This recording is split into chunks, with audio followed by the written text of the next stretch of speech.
Nanayya jail పోతే ఇచ్చినాడు.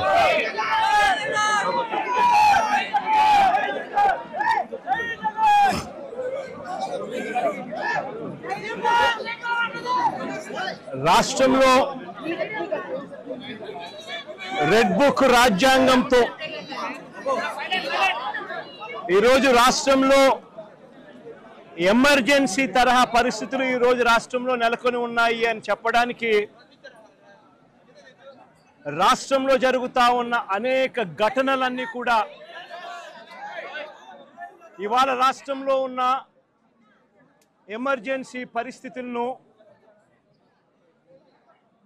కంటికి కనపడేట్టుగా చూపిస్తాయి. ఆశ్చర్యం కలిగించే విషయాలు నేను అడుగుతా ఉన్నాను. ఇదే చంద్రబాబు నాయుడు గారి ప్రభుత్వాన్ని అడుగుతా ఉన్నాను, చంద్రబాబు నాయుడుని అడుగుతా ఉన్నాను.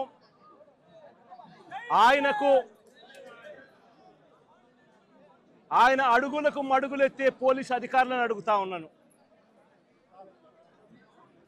ఎందుకయ్యా ఈ ఆంక్షలు పెట్టారు అని అడుగుతా ఉన్నాను.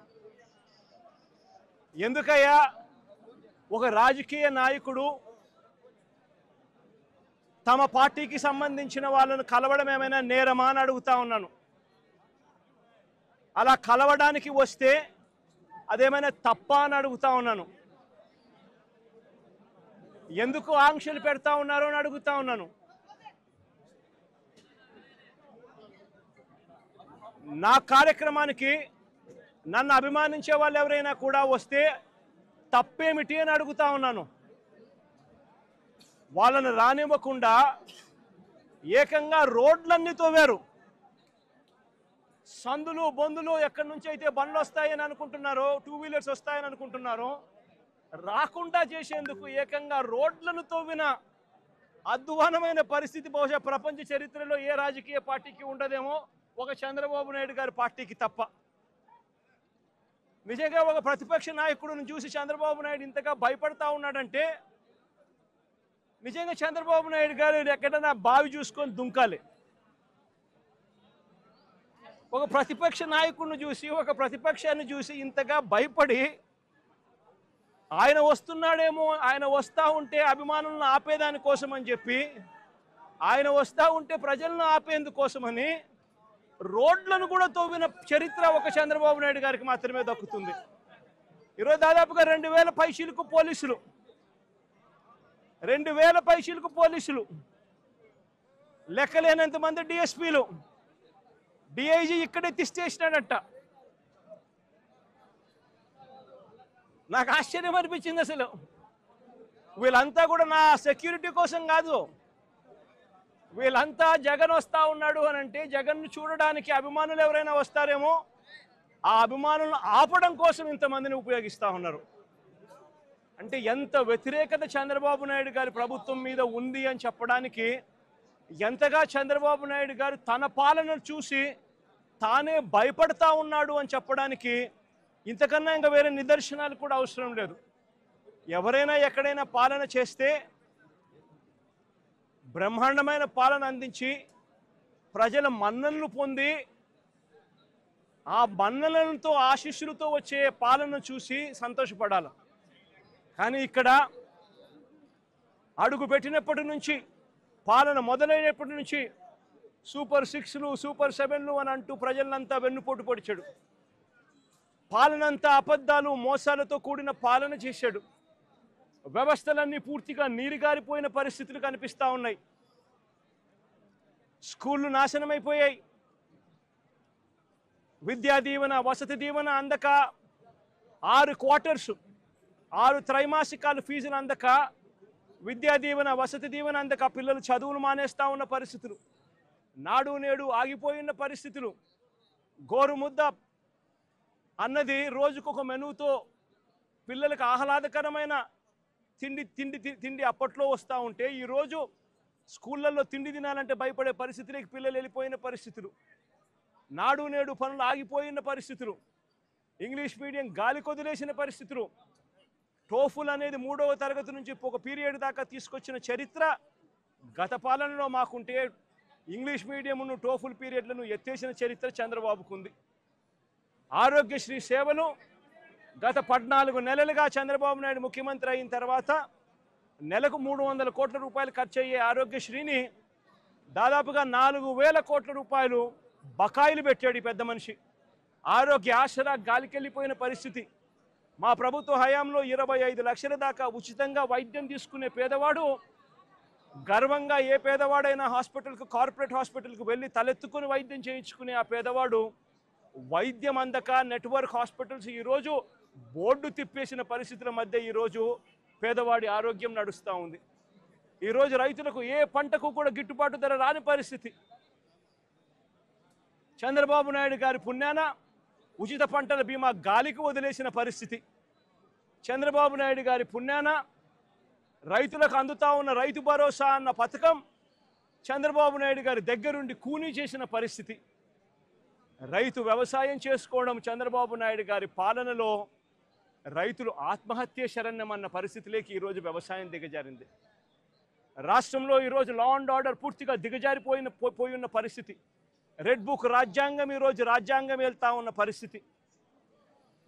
సూపర్ 6లు సూపర్ 7లు మోసాలే అయి ఇంతకుముందు జగన్ ఉన్నప్పుడు ఇస్తా ఉన్న ప్రతి పథకము రద్దయిపోయి ఈరోజు ప్రజల బతుకులు పేదవాడి బతుకులు ఈరోజు అల్లాడుతూ ఉన్న పరిస్థితులు ఈరోజు రాష్ట్రంలో కనిపిస్తూ ఉన్నాయి. ఇలాంటి పరిస్థితుల్లో చంద్రబాబు నాయుడు గారు ప్రజలకు సమాధానం చెప్పుకోలేక ప్రజలు ఎక్కడ గొంతు విప్పుతారేమో అని చెప్పి ఆ గొంతును నొక్కడానికి చంద్రబాబు చేస్తూ ఉన్న ప్రయత్నమే ఈ రెడ్ బుక్ రాజ్యాంగం. నిజంగా ఈరోజు సారి గమనించినట్లయితే ఇదే ప్రసన్న నా పక్కన ఉన్నాడు. నెల్లూరులో జరిగిన ఈ 2 ఉదంతాలు చెప్తా. ఎంతగా దిగజారిపోయాడు చంద్రబాబు నాయుడు అని చెప్పడానికి 2 ఉదంతాలు స్పష్టంగా కనిపిస్తాయి. నా పక్కన ప్రసన్న ఉన్నాడు. 6 సార్లు తాను ఎమ్మెల్యే. అలాంటి ప్రసన్నను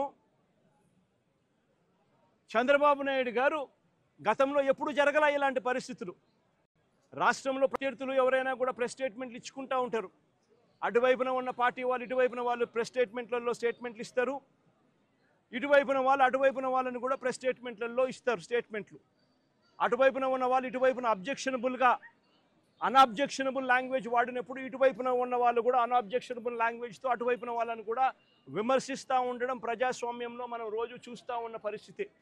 కానీ ఎప్పుడూ కూడా ఇలా మనుషులను చంపేయడానికి ఏకంగా 80 మందిని 100 మందిని ఇళ్లకు పంపించేసేసి వాళ్ళు తాగుండి రాడ్లతోనూ కర్రలతోనూ మారునాయుధాలతోనూ వచ్చి కార్లను కూడా తిప్పివేసి పడేసే పరిస్థితిలోకి వాళ్ళు వచ్చి ఇల్లు మొత్తం ధ్వంసం చేసి ఇంట్లో 83 ఏళ్ల ప్రసన్న అమ్మ ఆవిడ మహిళ కాదా అని అడుగుతా ఉన్నా నేను.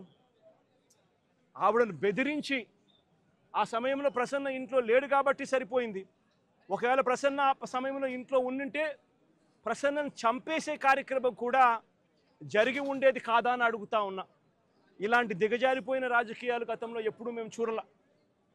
నేను అడుగుతా ఉన్నా, ఇదే చంద్రబాబు నాయుడు గారిని అడుగుతా ఉన్నా, అయ్యా చంద్రబాబు నాయుడు గారు మీ ఎమ్మెల్యేలు ఎంత హేయంగా మాట్లాడుతూ ఉన్నారు అని చెప్పడానికి నిదర్శనం నిన్న మొన్న జరిగిన నగిరి ఎమ్మెల్యే రోజమ్మ గురించి ఎక్స్ఎమ్మెల్యే అంటే Rojamma ex MLA sitting MLA Nagari Telugu Desam party MLA ఎలాంటి మాటలు మాట్లాడాడు.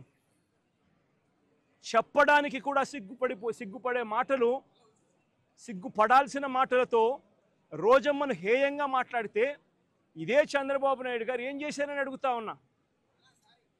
మొన్న జెడ్పీ చైర్మన్ హారికమ్మ కారు ఆపి అద్దాలు పగలగొట్టి కర్రలతో దాడులు చేసి కారులో తాను తన మొగుడు ఉండగానే దుర్భాషలాడుతూ అన్యాయమైన తిట్టులు తిడుతూ వారి మీద దాడి చేయడం అన్నది మీ డిక్షనరీలో అర్థం ఏమిటి చంద్రబాబుని అడుగుతా ఉన్నా. మా మాజీ మంత్రి రజనమ్మ ఎంతటి దారుణమైన భాషతో మీ తెలుగుదేశం నాయకులు మాట్లాడారు అని అడుగుతా ఉన్నా. నేను అడుగుతా ఉన్నా, ఇవన్నీ జరుగుతూ ఉన్నప్పుడు మీ మంత్రుల ఇళ్లకు మీ ఎమ్మెల్యేల ఇళ్లకు ఇదే మాదిరిగానే మా వాళ్ళను కూడా పంపించి హత్య చేయించే కార్యక్రమం మొదలెడితే రేపు పొద్దున రాజ్యాంగం అనేది బతుకుతుందా అని అడుగుతా ఉన్నా. రాష్ట్రంలో లా అండ్ ఆర్డర్ అనేది ఏమైనా ఉంటుందా అని అడుగుతా ఉన్నా. ఎలాంటి బీజం వేస్తూ ఉన్నారు చంద్రబాబు? సిగ్గుతో తలంచుకోవాలా నువ్వు చేస్తూ ఉన్న పనులకు అని చెప్పి చంద్రబాబు నాయుడిని గట్టిగా మందలిస్తూ ఉన్నా. ఏదైనా రాజ్యాంగంలో ఉన్నప్పుడు, కాన్స్టిట్యూషన్లో ఉన్నప్పుడు డెమోక్రసీకి వాల్యూ ఇవ్వాలి. ప్రజాస్వామ్యంలో ఇటువైపున స్టేట్మెంట్లు అటువైపున స్టేట్మెంట్లు ఇచ్చుకోవచ్చు, కానీ స్టేట్మెంట్లు నచ్చకపోతే మనుషులను చంపేసే కార్యక్రమం దాకా ఇళ్లకు మనుషులను పంపించి చంపేసే కార్యక్రమం చేయడం అన్నది అతి హేయమైన రాజకీయం అని చంద్రబాబు నాయుడు గారికి గట్టిగా నిలదీస్తూ చెప్తా ఉన్నా.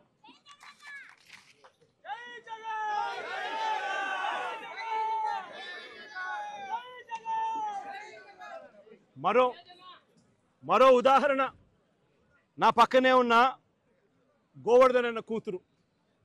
నేను అడుగుతా ఉన్నా, గోవర్ధన్ అన్న జైల్లో పెట్టినప్పుడు వీళ్ళ ఇంట్లో బాధ ఉండదా అని అడుగుతా ఉన్నా.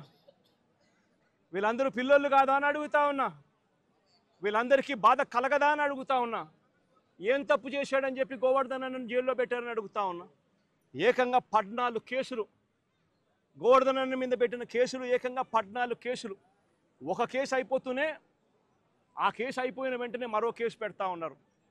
పెట్టి మళ్ళీ జైల్లో తాను ఉండే కాలాన్ని పొడిగిస్తూ ఉన్నారు. ఇప్పటికి దాదాపుగా ఎన్ని రోజులు అయిందమ్మా జైల్లో ఉండబట్టి? 64 రోజులు. 64 రోజులుగా జైల్లో ఒక మాజీ మంత్రిని పెట్టారు. ఆశ్చర్యం కలిగించే విషయం నేను చెప్తా ఉన్నా. ఆయన మీద పెట్టిన కేసులు ఏమిటో తెలుసా? ఆయన మీద పెట్టిన అన్యాయమైన కేసులు ఏమిటో తెలుసా? గోవర్ధన్ అన్న పార్టీ సెంట్రల్ ఆఫీస్లో ప్రెస్ మీట్ పెట్టి సాక్షిలో పబ్లిష్ అయిన తన ప్రెస్ మీట్ క్లిప్పింగ్ను వాట్సాప్ గ్రూపుల్లో ఫార్వర్డ్ చేశారంట. అదొక కేసు అయ్యా, అదొక కేసు. మనిషిని అరెస్టు. అంటే ఒక రాజకీయ నాయకుడు ఒక ప్రెస్ మీట్ పెడితే ఆ ప్రెస్ మీట్లో వచ్చిన దాన్ని మీడియా పబ్లిష్ చేస్తే ఆ పబ్లిష్ చేసిన ఐటెంను వాట్సాప్ గ్రూపుల్లో ఈయన ఫార్వర్డ్ చేస్తే ఆయనకు సంబంధించిన మనుషులకు అది కేసు. దాని మీద జైలు. మాజీ మంత్రికి మరో కేసు. టీడీపీ నెల్లూరులో టీడీపీ ఎమ్మెల్యే సోమిరెడ్డికి వ్యతిరేకంగా ప్రెస్ మీట్ పెడితే దానికి సంబంధించిన వీడియోను కాకాని ఫార్వర్డ్ చేశారంటూ ఇంకో కేసు పెట్టారు. అడుగుతా ఉన్నా, ఒక రాజకీయ నాయకుడు ప్రెస్ మీట్ పెడితే ఆ ప్రెస్ మీట్ తాను పెట్టిన దాన్ని తాను మళ్ళీ ఫార్వర్డ్ చేస్తే దాని మీద మళ్ళీ కేసు. ఉచితంగా తెలుగుదేశం పార్టీ ఇసుకే అన్నారు. ఉచితంగా ఇసుక అన్నారు. ఎక్కడ ఉచితంగా ఇసుకిస్తున్నారని అడుగుతా ఉన్నా. వైఎస్ఆర్ కాంగ్రెస్ పార్టీ హయాంలో రాష్ట్ర ఖజానాకు సంవత్సరానికి 750 కోట్ల ఆదాయం వచ్చేది. ఈరోజు రాష్ట్ర ఖజానాకు ₹1 రావడం లేదు ఆదాయం.